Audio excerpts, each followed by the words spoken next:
金持ちであり、政治的権力者の、ご婦人の、着物をちょうど扱う。ですから、今ではトップデザイナーになるわけですね。非常に大きな大金持ちになっているわけですね。で、宋伯の子が宋憲、これが実は光琳の父親になるわけです。で、父親、宋憲も仮金屋というのを継ぐわけですけれども、宋憲の代は東福門院、後水の天皇の、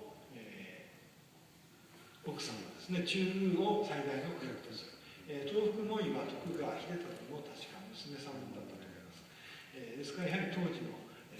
京都にあってはトップクラスの子役を、しかしながらこの東福門院がなくなると、その最大の区画を失いまして、仮金屋というのは急速に衰えていく、そういう中で光琳は座っていくわけですね。幼名をこれとこれすけ、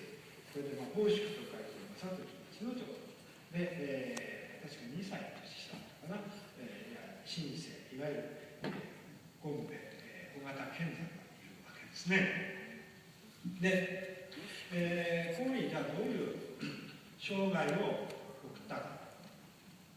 簡単に